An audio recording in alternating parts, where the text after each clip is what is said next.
Computer. Okay, welcome back. We are in class number 2, the end of Daf Beis Amud Beis. So we did the Mishnah. The Mishnah was a long Mishnah, and now we're going to go into the Gemara. So the first statement of the Gemara is going to be asking, how do we connect this Masechta with the previous Masechta? So by luck, or by not by such luck, by hard work, we learned the previous Masechta, right? So the previous Masechta is Makis, and right after Makis we have the volume Masechta Shevuos. So the Gemara discusses that Michti Tanam Makis Salik, the Tana, the person who put together the Mishnah, he went straight from the Masechtas of Makis. Maishna the Tani Shavuos. What happened? What was he learning? What was going through his mind that it went from Makis to Shavuos? What's the order over there? Right? So the Gemara answers Mishum Ditni, because we've learned in Gemara Makis. What did we learn in Gemara Makis? Let's see if you remember this. Right? For shaving, if you shave off your payas, right? So there's 2 spots on the head where the payas that you're not allowed to shave, allowed to trim, but not allowed to shave it, right? And then about the beard, it mentions there's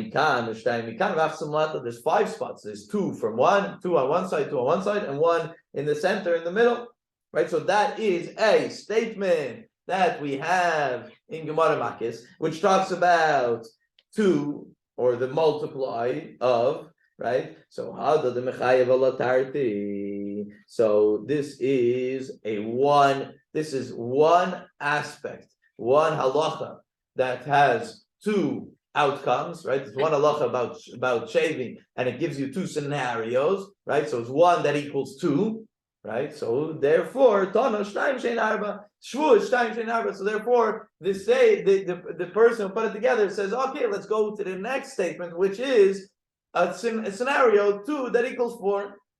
Right? That was the connection. So since we had a connection over there that 1 equals 2, so here we have 2 that equals 4. That is the statement. That's the connection between our Gemara Shevuos, why it comes after the Gemara Makis. Next part of the Gemara,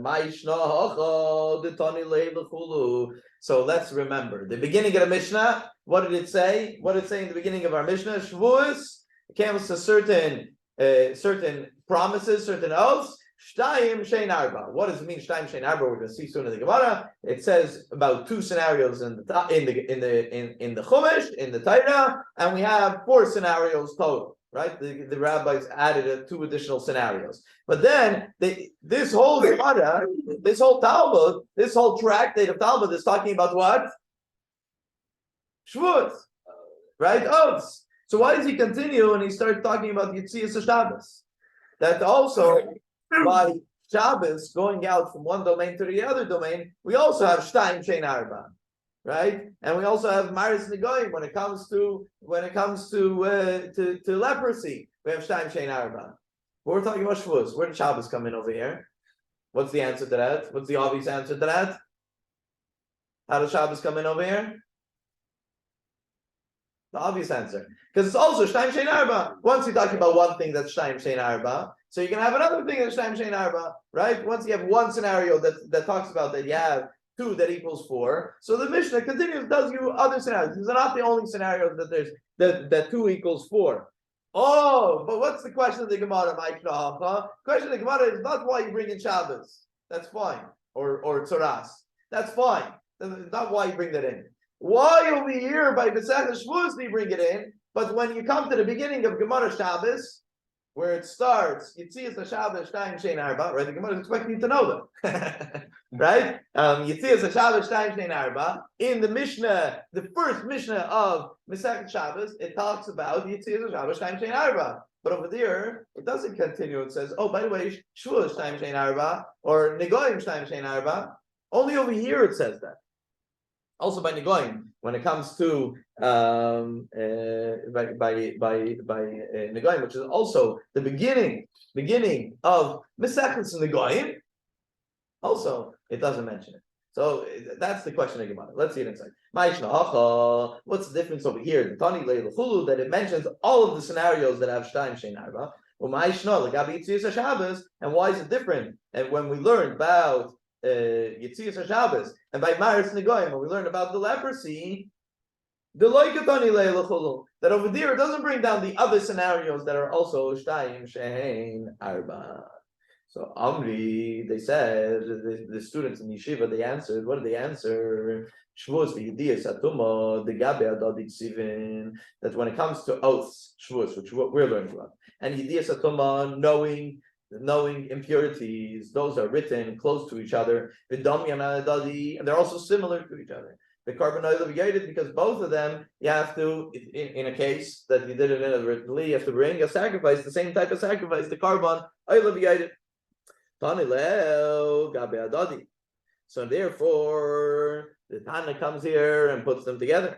So since it's already mentioning two, so it goes ahead and it mentions all of them. So Yediyas Atuma and Shavuos, those are the first two. Once mentioned two, so there's only two other scenarios, so we're going to mention them as well. So then the Gemara says, Pasach b'Shavuos. This is a question that you've asked me in the past in the Gemara. Pasach b'Shavuos. The Mishnah starts with the idea of oath, which was, and then after it starts with the laws of Shavuos, Mefarish Yediyas Atuma, it explains the scenarios of Yediyas Atuma.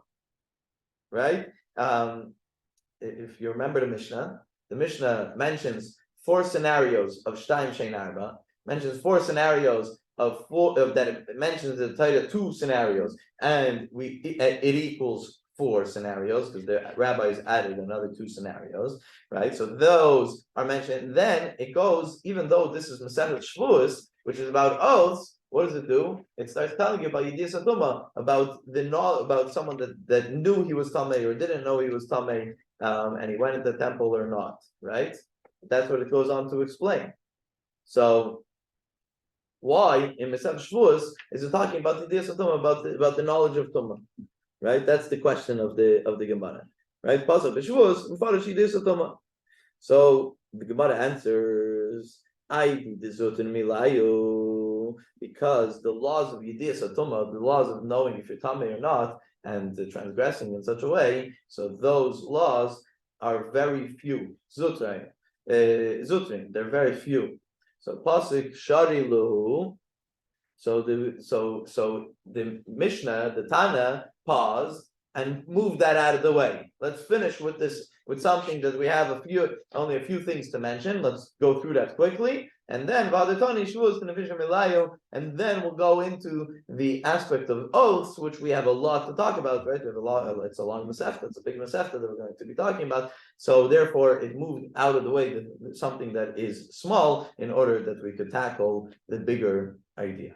Okay, so that's already the second part of today's Gemara. Let's go to the third part of today's Gemara. The third part of today's Gemara is going to explain to you something that I already explained to you in the Mishnah, right? So it's going to quote the Mishnah. The Mishnah says, Shavuos, when it comes to making a statement, making Shavuos bitoy, making an oath, a statement type of oath. So the halacha is that it's Shtayim Shein Arba, that it's two that equals four. So Shtayim, what are the two? What does it mean two? Two that it's mentioned in the Torah. There's two scenarios of making an oath that are mentioned in the Torah that you have to be careful about, right? What are they? Sha'oichal, that I will eat. Someone makes a statement, I will eat lunch today. Right? I will eat. Or they make a statement, Sha'oichal, later today, I'm not going to eat. I'm going to go to Yankel's house, but I'm not going to eat anything there, right? Makes a commitment or something like that, right? So that's the two times that are mentioned in Torah, something that you commit to doing or not doing, but in the future. Shein Arba, so what are the two additional ones? The Chachamim added that if someone makes an oath, a shvua, achalti and shalo yachalti, v'shalo yachalti, that I ate. If someone makes a statement, by the way, someone says, have something to eat. I ate breakfast already this morning, and he didn't. the problem, right? I mean, obviously, we're talking about someone who did it inadvertently, not someone you're gonna see soon in the Gemara, but someone does it on purpose, or says it about something obvious, which is considered to be similar to on purpose. Right? So, and both in the positive and the negative, I ate or I didn't eat, those are the two scenarios that it is talking about. Okay, so that is explaining the Mishnah. So now let's go to the next scenario in the Mishnah, right? We had 4 scenarios in the Mishnah of Shtaim Shein Arba. The first scenario we just did is about the statement, oath, the oath kind of statement. Now, Yediyas HaTumah, when it comes to bringing a carbon oil yored for someone that inadvertently went into the Beis HaMikdash, or he ate consecrated foods, kodshim, right? So Shtayim Shein Arba. So we said also over here, there's 2 times I've mentioned in the Torah, 2 scenarios that are mentioned in the Torah, Shein Arba, that equals 4. Shtayim, what are the 2? Yediyas Tumas Kodesh, Yediyas Tumas Mikdash. The two scenarios that is mentioned in the Torah is a person that forgets that he is tamei. So if a person forgets that he is tamei, right, he's impure, and he goes into the Beis HaMikdash by mistake, he forgot that he was tamei.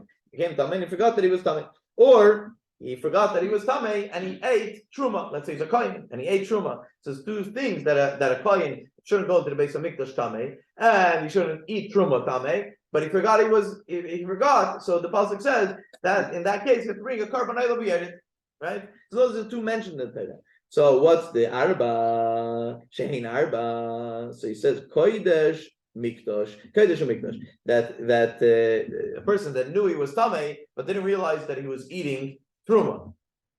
He saw some food and he started eating it. He knew he was tamei, and if he would have known it was truma, he wouldn't have eaten it. And then his wife walks in and says, "Well, that's truma. You can't touch that, right?" Or he didn't know it was the Beis HaMikdash. That's fascinating to me. I already mentioned this last week. Yeah. So that's the 2 that equal 4 when it comes to tuma.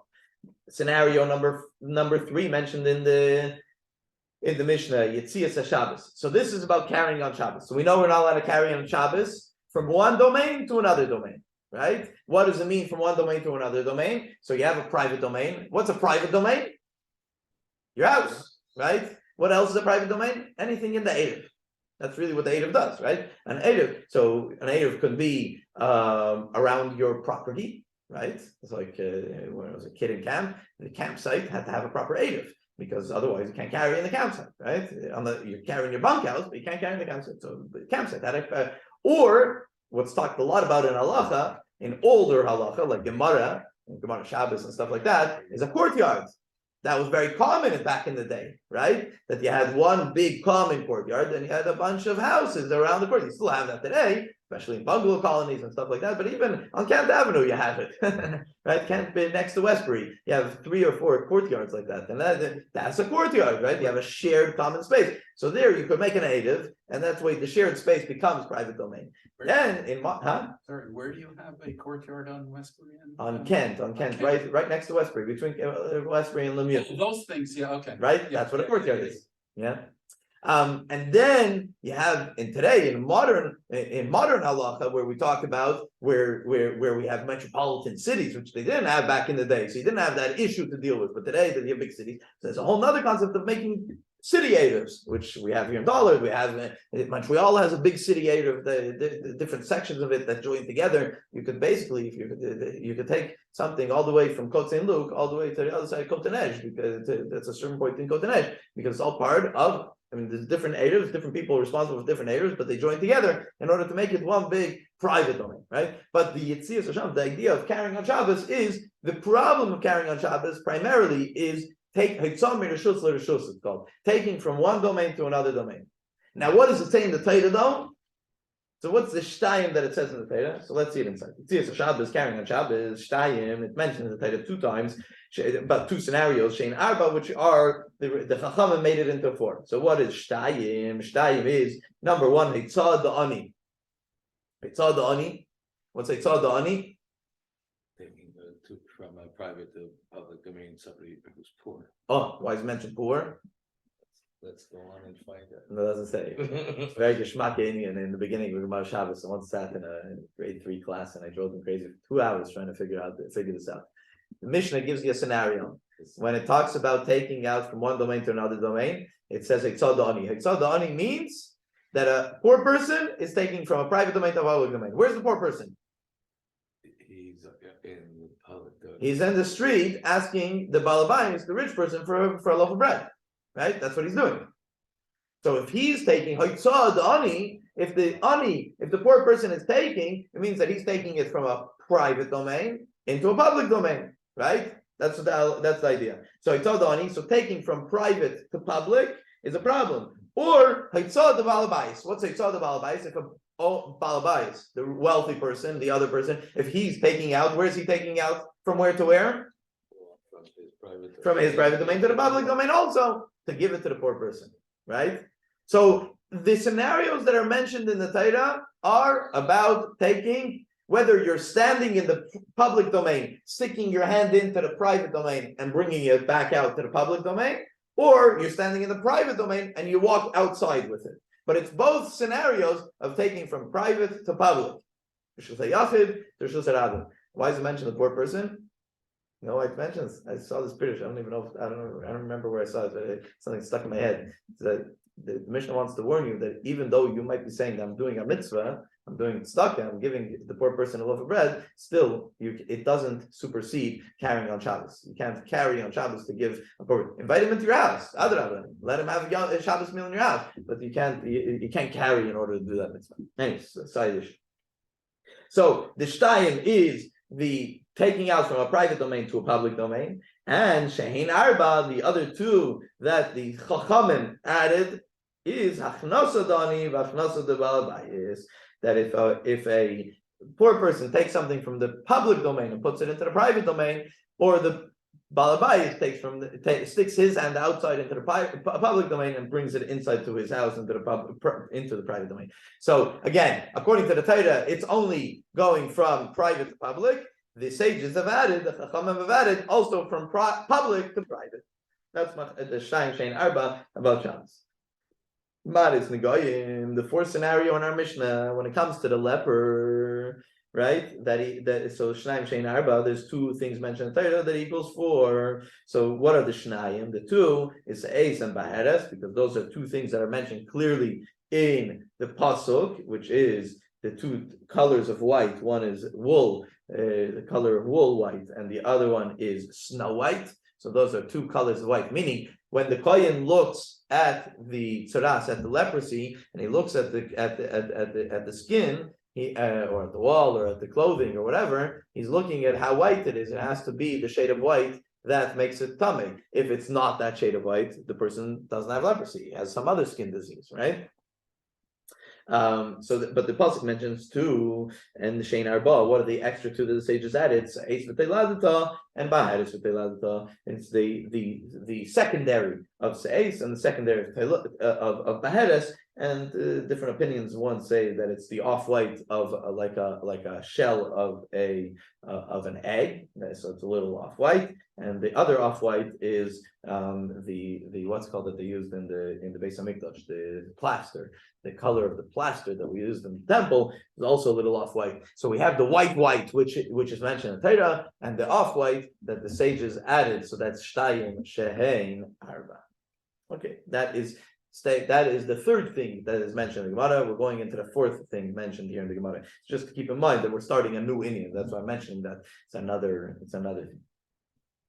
The Gemara now is going to try to figure out, because if you look at our Mishnah from top to bottom again, you'll see that it doesn't start off, doesn't say who is of this opinion. There's opinions stated, but it doesn't say who made these statements. And when we don't know who made these statements, we want to know who is it according to. So Mani Masnisin, who said our Mishnah? Who has this opinion? Who is these statements according to? So the Gemara right away says, first of all, it can't be according to Rabbi Shmuel and it can't be according to Rabbi Kiva. And this is something for those who have learned Gemara already for a while, know that this is a regular process of the Gemara, that the Gemara is going to bring another Mishnah from Rabbi Shmuel, from Rabbi Akiva, and going to show that the statement that Rabbi Shmuel makes elsewhere contradicts a statement in our Mishnah. So if a statement that Rabbi Shmuel makes elsewhere contradicts our Mishnah, so this Mishnah obviously is not being said by Rabbi Shmuel. So what is it?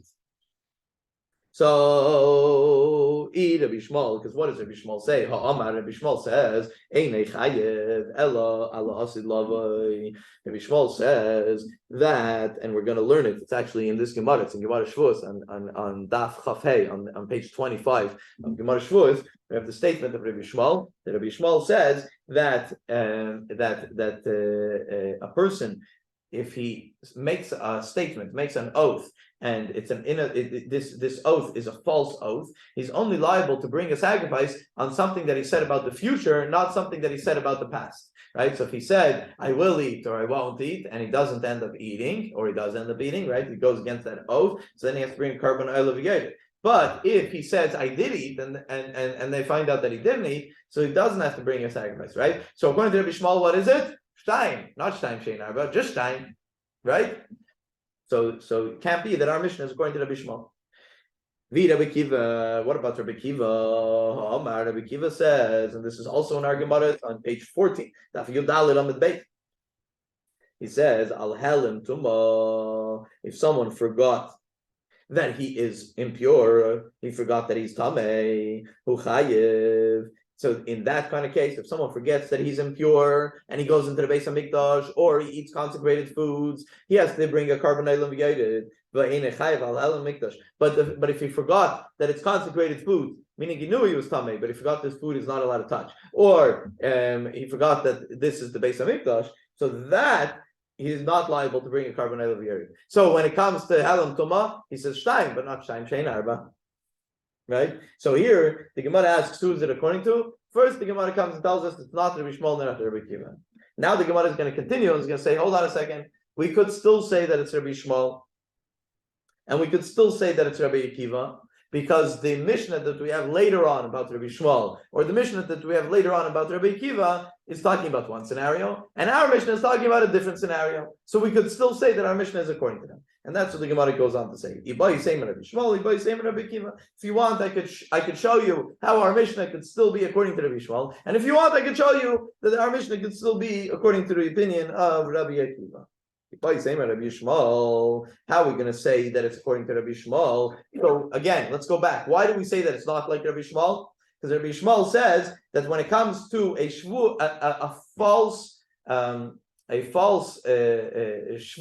not a shvuas bitoy, a shvuas shal, a shvuas sheker. When it comes to a false statement, so the person is only liable on something that he said about the future, not about what he said in the past. So how are we going to reconcile that with our Mishnah? Rabbi Shmuel meihen l'chiyuv, that there is certain times that a person. So again, we learned shtaim shein arba.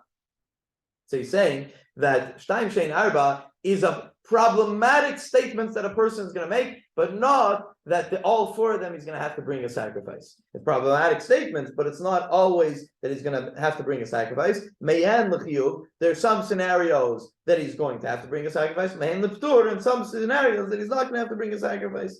And so basically, according to Rabbi Shmuel, of course you're not allowed to make a statement about something that happened in the past. But if you did, you're not liable for a carbon oil only if you make a statement going in the future. Okay, that's if you want to make it fit according to the opinion of Rabbi Shmuel. We could also say that it goes according to the opinion of Rabbi Akiva, because Rabbi Akiva says that shtaim shein arba when it comes to tuma. This is man l'chiv, man b'tur. Also saying that shtaim, the two scenarios that I mentioned in Torah, that's when you have to bring a carbon. The other two scenarios that the rabbis added, you're not allowed to do, but you don't have to bring a sacrifice for it. So that's the difference between our Mishnah and the Mishnah later that mentions his statement. And now the Gemara is going to ask, so you're telling me that there is a scenario in our Mishnah, Liptur, so he says, you're saying that in our Mishnah, that it could be that the first two statements, when it says Shtayim Shein Arba, that Shtayim, it's 2 times mentioned in the Torah, but the rabbis added another 2 times, and you're saying that maybe the explanation is that Shtayim, the 2 times that are mentioned in the Torah, that's when you're liable for carbon oil of the that you have to bring a sacrifice if you transgress that way. But if you did it the other 2 ways, then you're not liable to bring a sacrifice, a carbon oil of the So he says, but we put them together with the leprosy scenario, right? The leprosy scenario. So he says, but by the leprosy, we know that all 4 scenarios, that person is tamei, right? Whether it's white or off-white, whether it's the 2 shades of white or the 2 shades of off-white, this person is tamei, meaning that there's a chiyuv here. And if there's a chiyuv here, right, he has to bring a carbon afterwards. Once the leper is finished his week or 2 weeks of leprosy, he has to bring a sacrifice. So if he has to bring a sacrifice in all 4 scenarios, so obviously it stands to reason that in the previous scenarios of impurity, or the previous scenario of Shevuos, of oaths, also all 4 scenarios should make this person liable to have to bring a sacrifice, right? So how could you separate the 2? So basically, we're back to square one, where the Gemara says that our Mishnah cannot be according to Rabbi Shmuel or either to Rabbi Shmuel or to Rabbi Akiva. La'ilam, the Gemara continues and says, La'ilam Rabbi Shmuel. The truth is that our Mishnah is really like the opinion of Rabbi Yishmael. That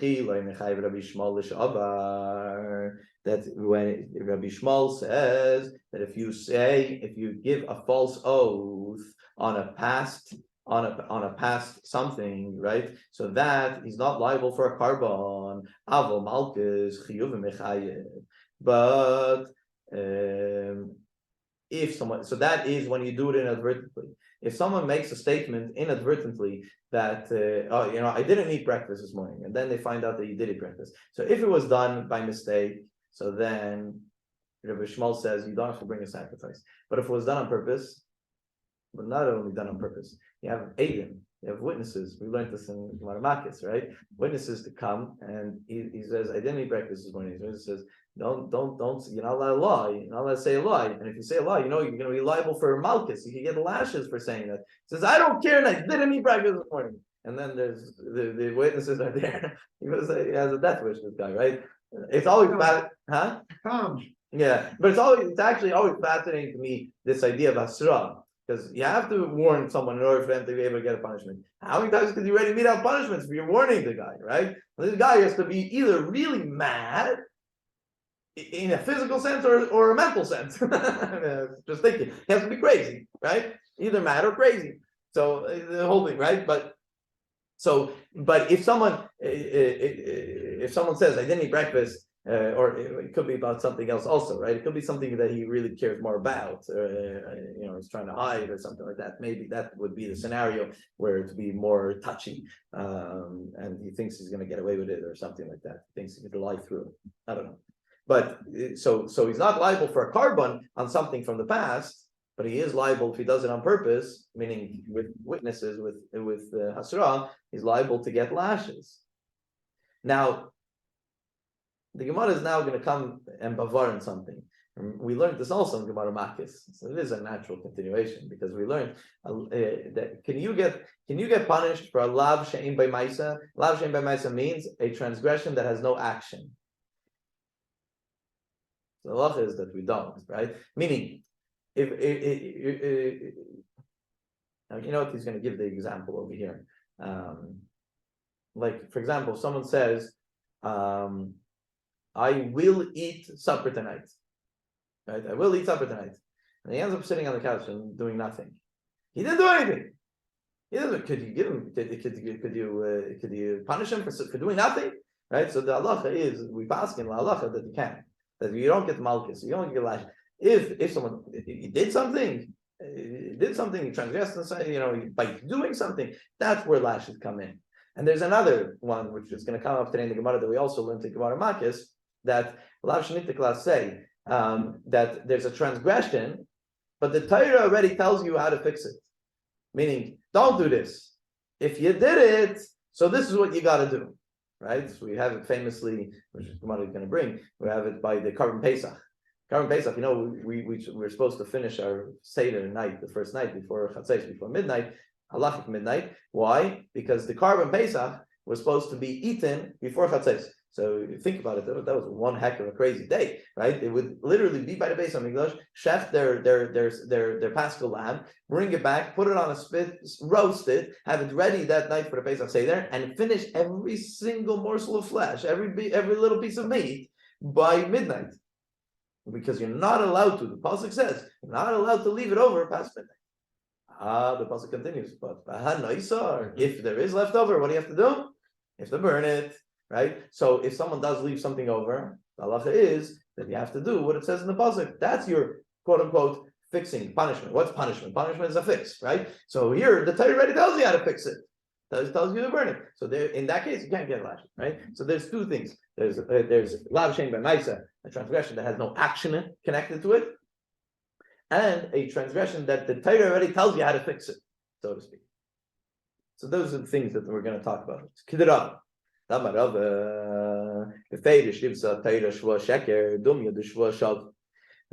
okay, so let's talk about over here.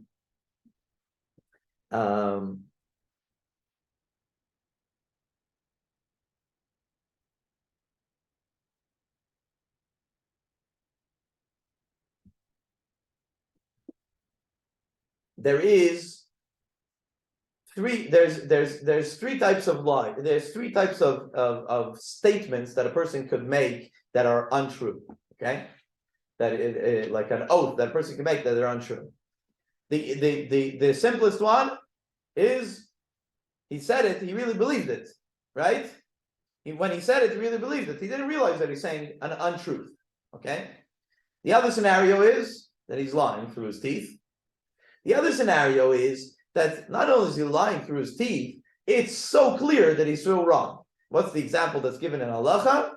That if someone has a stone, a sheet of marble, and he swears up and down that it's gold.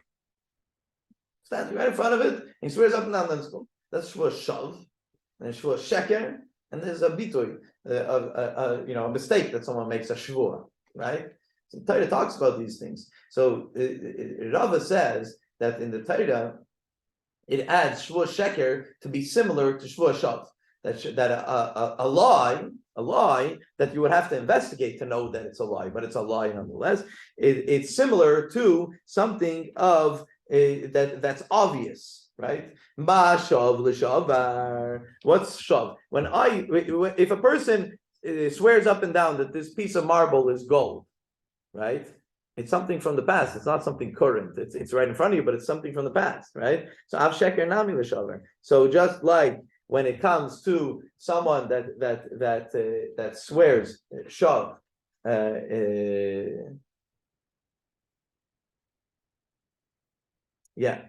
is in the past. So this it's also considered in the past. So which means that we see based on Rava that something that happened in the past, you could get punished for, you could get lashes for. So the Gemara asks, so if someone says I ate, or someone says I didn't eat, that according to Rava, this guy could get lashes, right? He's liable to get lashes. And if you're going to talk about the future, nami, that if someone says I won't eat, but then he goes ahead and he eats, that person is also liable to get punished for that transgression, right? But Ella, the Gemara asks, if someone says I'm going to eat, it says I'm going to eat supper tonight, and he doesn't eat, he just sits on the couch. How could you punish such a person? How could he get lashes? He didn't do any action. He didn't do anything, right? He just sat on the couch, right? He went against his commitment, but he didn't do anything. And lav shein b'maisa.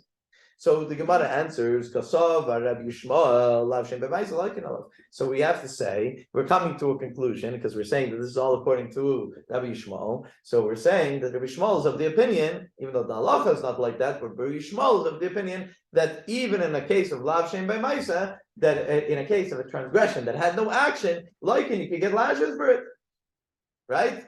That must be the answer. So the Gemara says, "Whoa, Ihachi, if so, Kasha the Rabbi Yochanan, Rabbi Yochanan." So then we have a question from Rabbi Yochanan on Rabbi Yochanan. Why? Let's bring up another Mishnah. The Amar Rabbi Yochanan. That we have a famous statement to Rabbi Yochanan that halacha is stam Mishnah. That the halacha goes like a stam Mishnah. You know what a stam Mishnah is? Stam Mishnah is a statement in a Mishnah that doesn't have any doesn't have any name connected to it. Why did it? When Rabbi Yehuda Nasi created the Mishnayos, so sometimes he brings you an argument and he says, Beis Shammai says like this, Beis Hillel says like this, Rabbi Yochanan says like this, Rish Lakish says like that, right? So when there's an argument, when you have an argument, so we don't know what the halach is, but if Rabbi Yehuda Nasi comes and he tells you a statement blank, without any name of a sage that's connected to it, so the halacha is like that Stam Mishnah, because it's just mentioned Stam without a name. A name tells you that maybe there's an argument, but if there's no name, so then the halacha is like that, right? The Itmar. So first of all, Rabbi Yochanan says that the halacha is like a Stam Mishnah, like a Mishnah that doesn't have a name connected to it. The Itmar, we also learn Shevuos she'achal kikar zu hayayim v'avar hayayim v'lo yachala. Rabbi Yochanan Rish Lakish damer tevayu ein eloikem. So Rabbi Yochanan first says halacha is like Stam Mishnah. Our Mishnah is a Stam Mishnah, but Rabbi Yochanan also says that if someone makes a shvua that I'm going to eat this loaf of bread, which means that I'm going to eat supper tonight, right? And he doesn't eat it, he doesn't get lashes. Now, why does Rabbi Yochanan say he doesn't get lashes? Seemingly, Rabbi Yochanan Amar Eine like Mishum Dahava Lav Shein B'Maisa. Rabbi Yochanan says that this guy, yes, he said he's going to eat this loaf of bread, but he didn't eat it. He didn't do anything. So since he didn't do anything, he can't get lashes. Rabbi Yochanan is of the opinion that Lav Shein B'Maisa, there's no malchus, there's no lashes. Rish Lakish it's funny. Rish Lakish and Rabbi Yochanan finally agree on the halacha, but not the reasoning for the halacha, right? Rabbi Yochanan says because of Lav Shein B'Maisa. Rish Lakish says because the person, we learned this also in Gemara Makis, the person never got hasra, never got proper warning, because you're giving him a warning that, by the way, if you don't eat it, you can get lashes. That's not warning. Warning has to be actual. It's a suffix. It's a doubt, and since there's a doubt, there was no hasra, there was no warning here, and that's why you can't get lashes. So now we have a statement in front of Rabbi Yochanan that the halach is like a Stam Mishnah. Our Mishnah is a Stam Mishnah, which we seem to believe now is saying that Lav Shein B'Maisa Loikin, he does get lashes, and a Lav Shein B'Maisa. But we have another statement from Rabbi Yochanan that Lav Shein B'Maisa ain't Loikin. So which one? What does Rabbi Yochanan hold? Right? So the Gemara answers Rabbi Yochanan Stama Achrina Ashkach. Rabbi Yochanan was going according to another Stam. When you have two Stam Mishnahs that argue with each other, now you got a problem. So Rabbi Yochanan was going according to the other Stam Mishnah. Right? Keep in mind, Rabbi Yochanan is the next generation. Rabbi Yochanan is an Amida. Rabbi Yochanan is the time of the Talmud. You can't argue with a Mishnah, right? So if he's saying a statement that Lav Shein B'Maisa ain't Loikin, he has to have a Mishnah to back him up. It's not our Mishnah, so which Mishnah is it? Oh, so the Gemara says that hey Stamas, which Stam Mishnah did Rabbi Yochanan find? So Ilay Malai Stama Ditnan Avo Meisir Batar V'Chein Shaver Batame Bish Eine Leikai Sarbaim. So this Mishnah, I'm not going to go through it in great detail, but we learned it already in Gemara Makis, and it's what I mentioned to you before, the whole scenario of the Korban Pesach. The Gemara there in the Mishnah, it goes on to a bunch of the different scenarios, and it says that if someone leaves over for the next day, he doesn't get lashes. So you might think he doesn't get lashes because Lav Shein B'Maisa, he didn't do anything. He just slept that night and didn't finish eating the meat of the Korban Pesach. But what does the Gemara say? That it's no, it's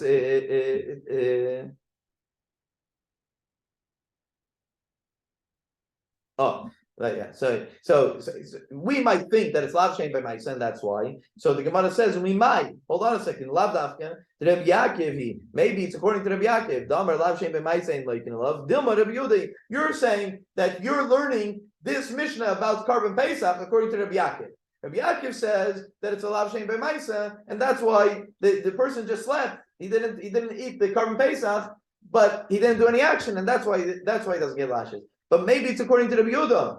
That Rabbi Yehuda says, Mishum deba hakasav litin aseyach erleisaseh, because the pasuk already gave you a lav shnitik laseh. The pasuk already gave you a positive commandment of what you should do with the meat if you leave it over. So that's why you don't get lashes. A lav achilaki. But according to Rabbi Yehuda, if the Torah didn't give you that positive, the mitzvah to say, maybe you would get lashes, right? So meaning there is another Stam Mishnah that tells you that lav shem b'maisa,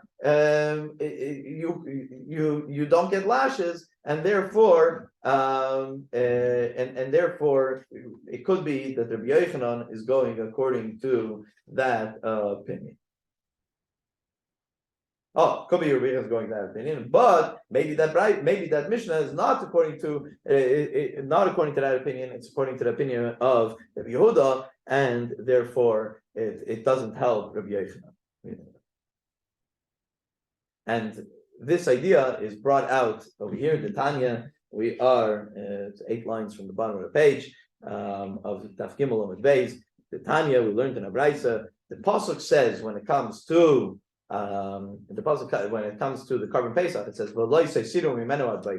and you shouldn't leave any of the meat of the Paschal lamb at Baiker till the morning. That which is left over in the morning, you should burn it. So here the pasuk gives you a positive commandment after the negative commandment, after the transgression, in order to tell you that you don't get lashed. It's different. That's what Rabbi Yehuda's opinion. That's not why it's connected. It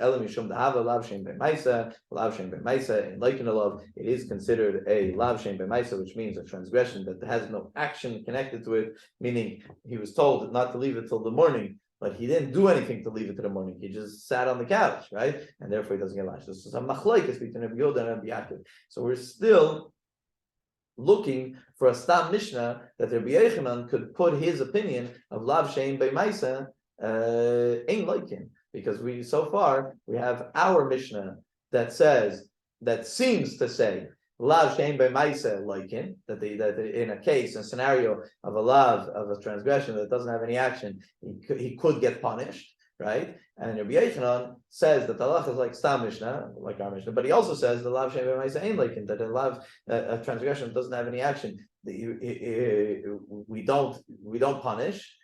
So he has to have another Stam Mishnah that he goes according to, and that's what we're going to continue in Mikashan next week. Another Stam Mishnah that might be going according to the Rabbi Yochanan.